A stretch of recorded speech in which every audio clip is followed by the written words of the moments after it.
Voy a explicar la interpretación del nuevo sensor de RunScribe, el nuevo sensor pélvico, que a los dos sensores que ya conocemos, a los dos pods que van colocados en cada una de las zapatillas, añadimos este tercer sensor, que es un sensor exactamente igual que los otros, pero con una configuración distinta.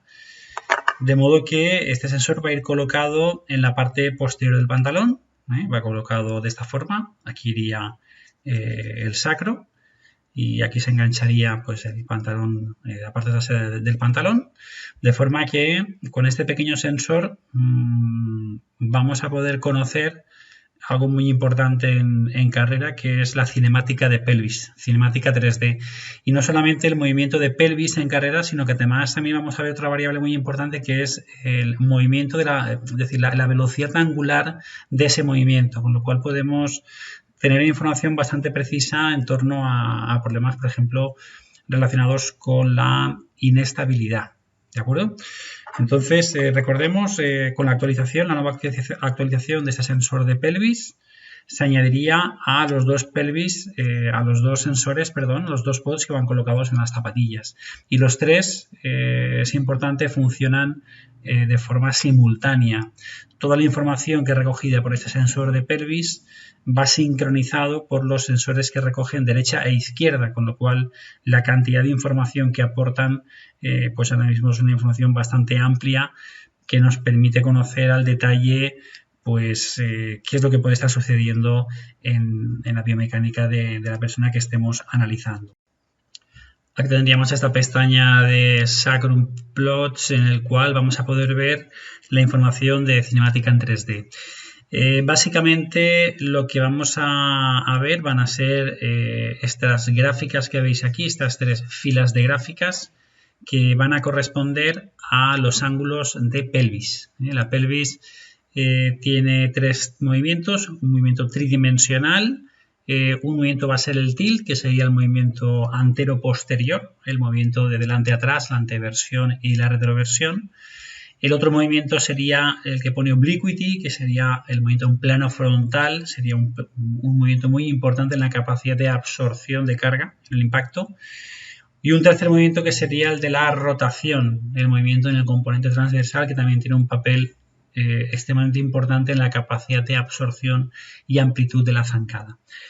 Bueno, pues básicamente a estas gráficas que ahora explicaré, aquí en la columna de la derecha tenemos los grados. Viene un resumen del rango dinámico que viene a ser el movimiento mínimo y máximo en el caso del tilt antero-posterior, un movimiento mínimo de menos 5,5 y un movimiento máximo de 4,4 grados, con lo cual en la izquierda, que sería esta columna de aquí, tendríamos 9,9 grados, que sería todo el rango de movilidad de ese tilt. Lo mismo nos viene en la información de la derecha, ¿de acuerdo? Con lo cual vamos a tener información del movimiento angular, de lo que ocurre cuando las zancadas se hacen en la pierna izquierda respecto a las zancadas que se hacen con la pierna derecha, y sobre todo cómo se comporta esa pelvis en cada una de las zancadas derecha o izquierda. Pues tenemos dos columnas. También en la oblicuidad nos va a dar esa información, un mínimo, un máximo y un rango dinámico derecha e izquierda, con lo cual es muy importante todo lo que tiene que ver con las simetrías en el movimiento. Por ejemplo, aquí tenemos 11,2 grados de rango dinámico cuando el movimiento se produce con la zancada izquierda, y con la derecha 10,7 grados. Entre ellas hay una mínima diferencia. Y luego aquí tendríamos lo mismo para la rotación, el rango dinámico de la rotación, rango dinámico para la pierna derecha de la rotación, izquierda y derecha. Bueno, pues vamos aquí a las gráficas. En cualquier gráfica de cinemática vamos a tener siempre una nomenclatura. Left va a indicar todo lo relacionado al movimiento pélvico cuando las zancadas son producidas con la pierna izquierda, y R de right cuando son realizadas con la pierna derecha. Por lo tanto, vamos a tener tres movimientos para tilt, obliquity y rotation o rotación para la izquierda, y lo mismo para la derecha. ¿Cómo interpretamos esta información? Por ejemplo, voy a coger esta gráfica del tilt antero-posterior en la pierna derecha. Aquí vemos que aparece en el eje vertical, aparece 0, 2, 4, menos 2, menos 4, son los grados. 0 sería una posición anatómica, la pelvis está en una posición anatómica. A partir de ahí, todo lo que sea un valor negativo será una retroversión y lo que sea un valor positivo una anteversión. ¿De acuerdo? Por lo tanto, vamos a poder observar cómo se comporta la pelvis en retro o en anteversión. ¿De acuerdo? Luego en el eje horizontal tenemos de 0 a 100%. Correspondería a una zancada, que sería la zancada derecha. Es decir, 0 sería cuando contactaría el pie derecho y 100 cuando otra vez vuelve a contactar el pie derecho. De forma que esa zancada se subdivide en 4 subfases. Y aquí viene la novedad. Vemos aquí anterior y posterior. Antes no he explicado. En el eje vertical, anterior y posterior sería el tilt anterior, tilt posterior, lo que es la anteversión y la retroversión. ¿De acuerdo? En el plano sagital. Bueno, pues aquí tendríamos una primera línea vertical que correspondería, si estamos en la pierna derecha, es el contacto del pie derecho. Aquí correspondería a la fase de apoyo del pie derecho. En torno al 15% se produce el despegue del pie derecho. ¿De acuerdo? Por lo tanto, una vez el pie derecho ha despegado, aquí el izquierdo estaría adelantado y sería una fase de vuelo. Una fase de vuelo, que sería la primera fase de vuelo. Aquí se produciría el contacto del pie contralateral, en este caso el izquierdo. ¿De acuerdo? Y empezaría la fase de apoyo o segunda fase de apoyo contralateral, aquí sería el apoyo del pie izquierdo, ¿verdad? Y aquí empezaría otra vez, aquí se despegaría el pie izquierdo y empezaría la segunda fase de vuelo. Y aquí volvería a contactar el pie derecho.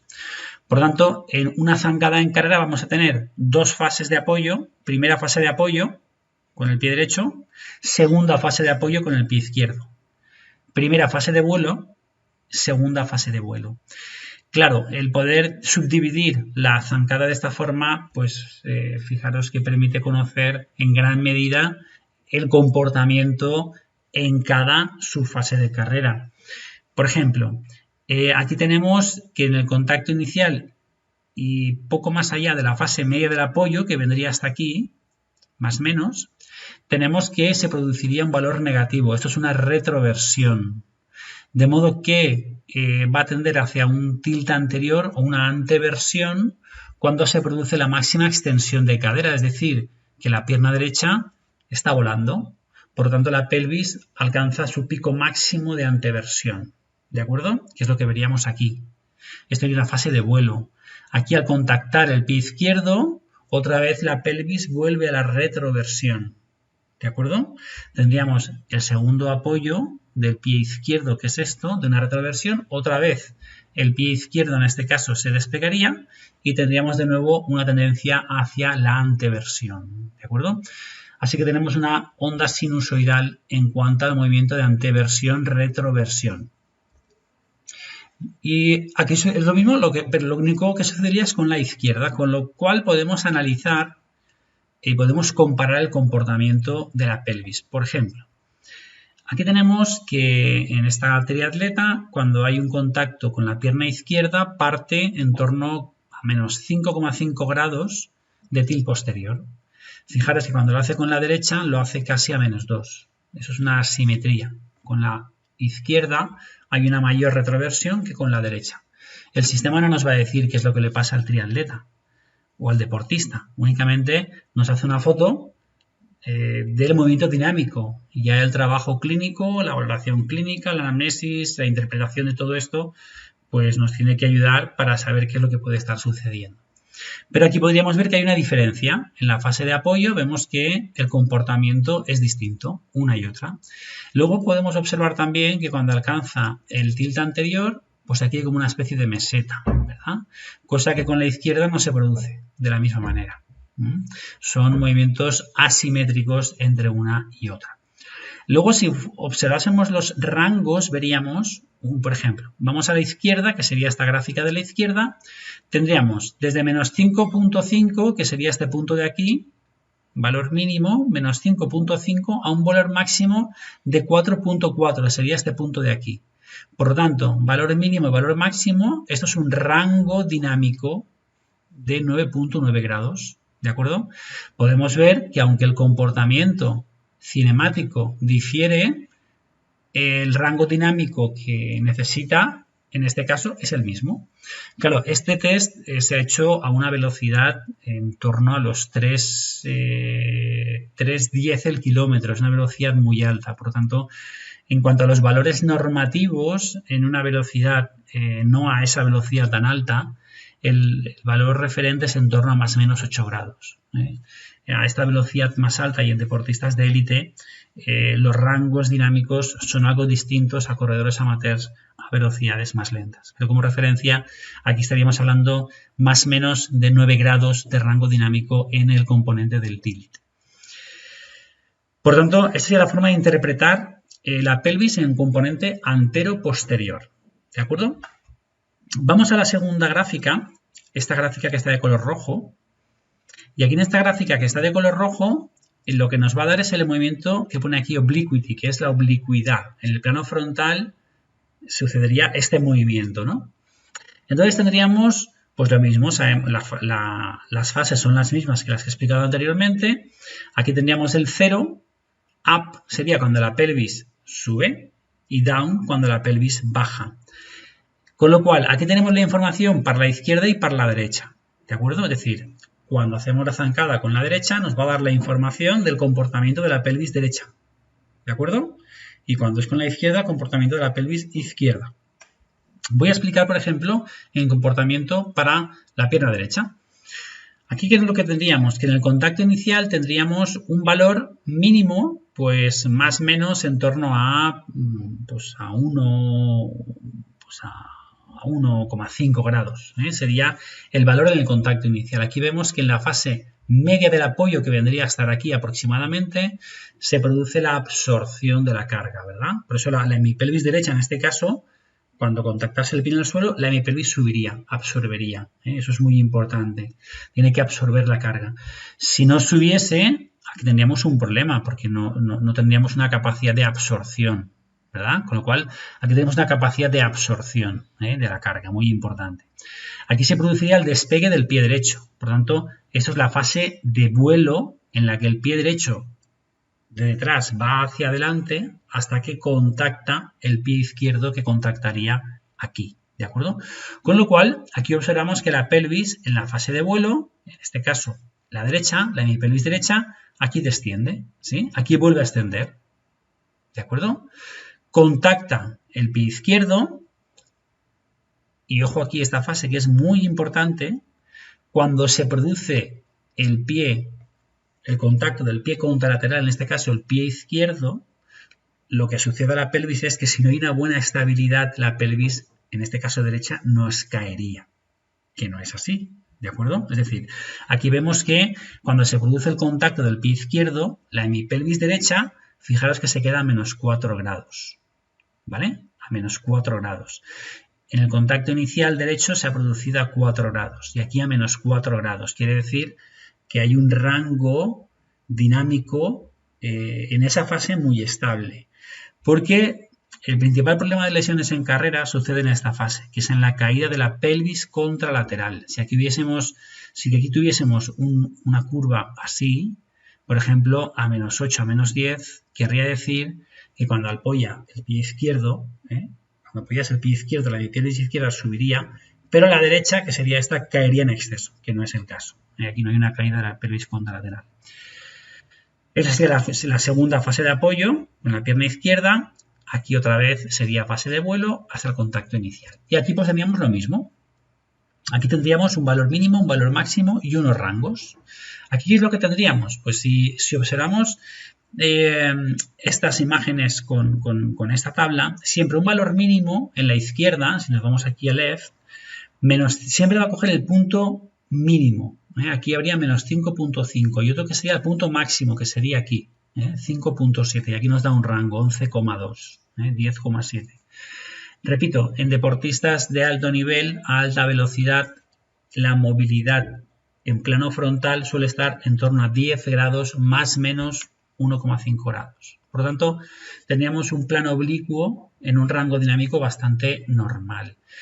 En corredores amateurs, el rango de oblicuidad viene a estar en torno a más o menos 8 grados. ¿De acuerdo? Como referencia, 8 grados en el tilt, 8 grados en la oblicuidad para deportistas amateurs. Para deportistas élite, el rango dinámico es ligeramente mayor. Por último, tendríamos aquí la información del componente transversal, de la rotación de la pelvis. El componente transversal de la rotación de la pelvis. Y aquí pues lo mismo, tenemos la misma gráfica que antes. Aquí vamos al eje vertical, tendríamos el 0. Aquí tendríamos todo lo que esté en valor negativo. Si estamos con la izquierda, valor negativo, estamos con la izquierda, sería una rotación externa. Estamos con la izquierda, rotación externa. ¿De acuerdo? Si fuese un valor positivo, sería la rotación interna. Interna, estaríamos en la izquierda. ¿De acuerdo? Entonces aquí lo que tendríamos sería, si nos vamos aquí a la derecha, por seguir con la explicación de la derecha, al producirse el contacto inicial se produce una rotación externa. Estamos en la derecha. Al producirse ese contacto, fase media de apoyo, la pelvis rota externamente. ¿Para qué? Para absorber la carga. Es como un tornillo, ¿no? Es como un tornillo que se enrosca. Pues la pelvis funciona más o menos igual. Tiene que haber un componente de rotación externa en la pierna de apoyo. Porque si eso no se produce, ese tornillo no va a enroscar o desenroscar correctamente y la pelvis no va a absorber correctamente. ¿Vale? Entonces aquí tendríamos esa capacidad de absorción con esa rotación externa y de aquí va hacia una rotación interna en toda la fase de vuelo. Aquí se producía el apoyo de la pierna izquierda, apoyo contralateral. Y aquí hay un giro de nuevo, apoyo a la pierna izquierda, hay un giro de nuevo hacia la rotación interna. Sería esta forma de onda. ¿De acuerdo? Y aquí tendríamos los mismos valores, menos 10.9 más 10.9. Si nos vemos aquí, estaría aquí y estaría aquí. Y aquí tenemos un rango. A alta velocidad, el componente transversal de la pelvis suele tener en torno a 20 grados. A 20 grados en deportistas élite. Triatletas élite, corredores élite, a velocidades altas. En corredores amateurs, el rango de rotación de la pelvis es mucho menor. En varones está en torno a 11 grados, en mujeres está en torno a 13 grados. ¿Esto qué quiere decir?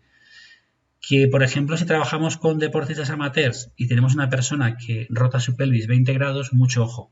Mucho ojo porque hay algún problema de capacidad de absorción. Pero esto es un valor muy normal en deportistas de alto nivel. ¿De acuerdo?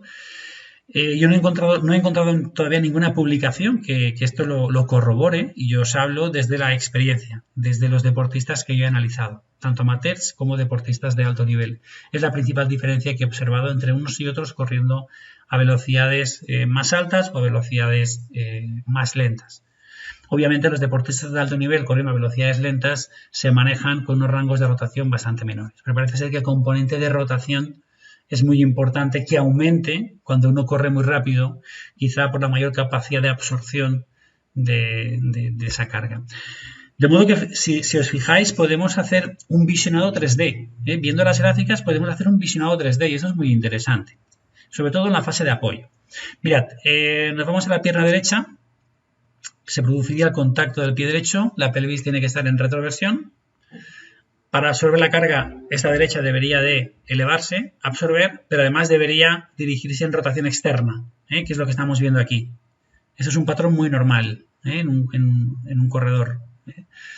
Claro, cuando esto no sucede, pues mucho ojo. Hay que observar y hay que ver por qué eso no está sucediendo.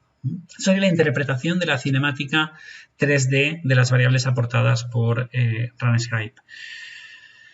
Luego aquí nos aporta una información muy interesante que es la velocidad del movimiento angular para los tres movimientos, tilt, obliquity y la rotación. Entonces, la velocidad nos la aporta por grados por segundo. Aquí tenemos, por ejemplo, en el tilt, lo voy a dejar en color azul. Aquí tenemos tilt. Aquí si os fijáis hay un azul más oscuro y luego hay como un azul más clarito, ¿verdad? Eso es la desviación estándar, es decir, la variabilidad de todos los registros. Si os fijáis, por ejemplo, la mayor variabilidad se está produciendo en el componente torsional, en el componente de rotación de esa pelvis.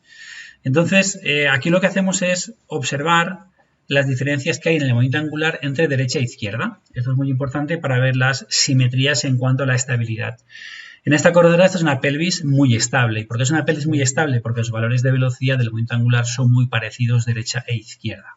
Eso es un aspecto importante. Y luego, por ejemplo, si queremos seleccionar de forma selectiva dónde se produce la mayor velocidad del movimiento angular, por ejemplo, en el caso de la pelvis, se va a producir siempre en los contactos iniciales, contacto inicial en el caso de la oblicuidad porque necesita una buena estabilidad, pero se va a producir también en el apoyo del pie contralateral. Fijaros que aquí hay un pico, también porque es necesario que haya una buena estabilidad.